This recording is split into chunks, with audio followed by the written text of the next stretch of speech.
Today's update, the hope that healed the heartbreak. We think we know Stephen Colbert.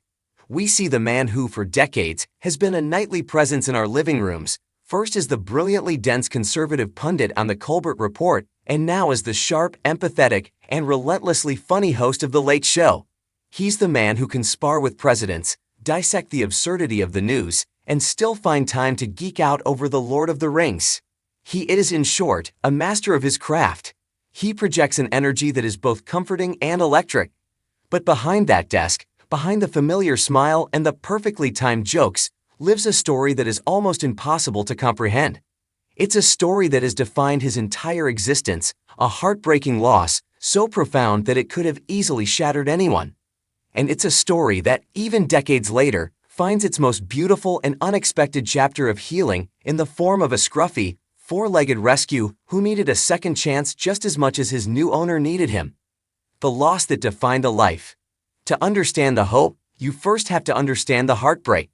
Many fans know the basics, but the reality is staggering. On September 11, 1974, when Stephen Colbert was just 10 years old, his life was irrevocably split into before and after. His father, Dr. James Colbert, and his two older brothers, Peter, 18, and Paul, 15, boarded Eastern Airlines Flight 212. The plane crashed in a cornfield in North Carolina. There were no survivors from their part of the plane.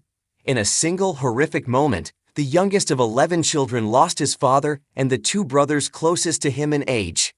It's a tragedy that defies words. As Colbert himself has described it, his life shut off.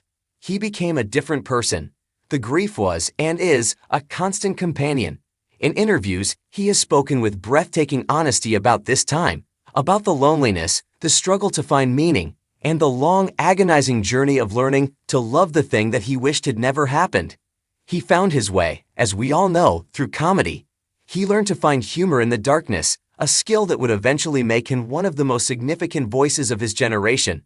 He built a beautiful life, a wonderful family, and a career that brought joy to millions.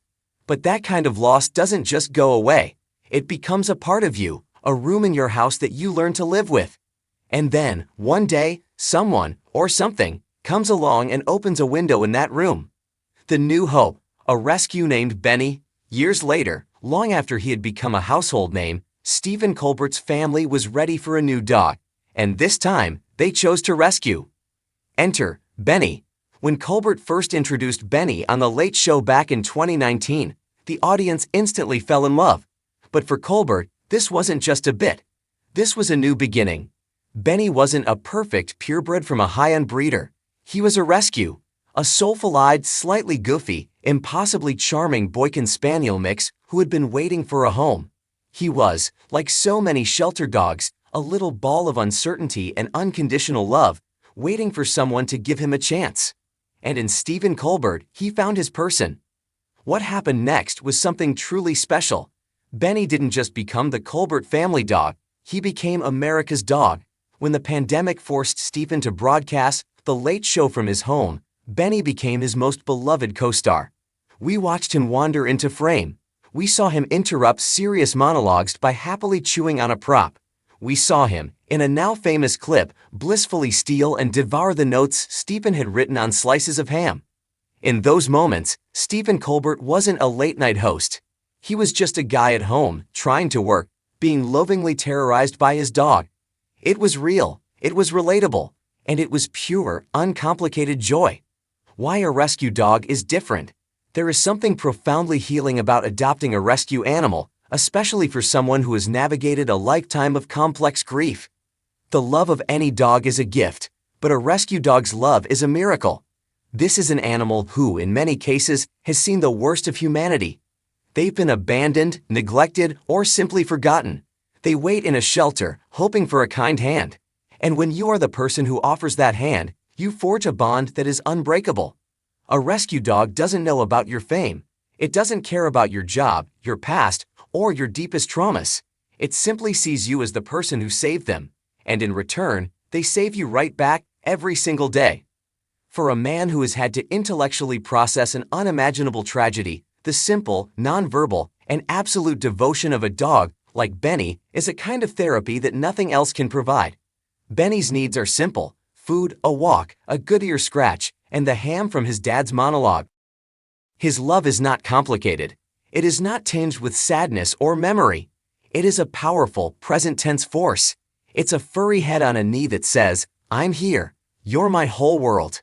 This connection isn't just a happy accident, it has become a central part of Colbert's mission. His recurring rescue dog rescue segment on the show, where he hilariously and successfully tries to find homes for other shelter dogs, isn't just a funny bit, it's personal.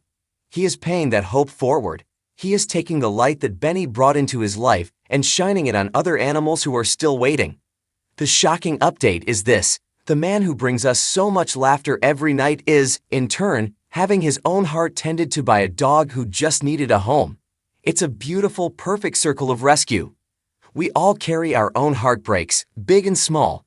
We all have those rooms in our houses that feel dark. Stephen Colbert's story, defined by one of the worst losses imaginable, has found its new hopeful chapter. It's a reminder that sometimes, the best way to heal a broken heart is to offer yours to a broken soul waiting in a shelter.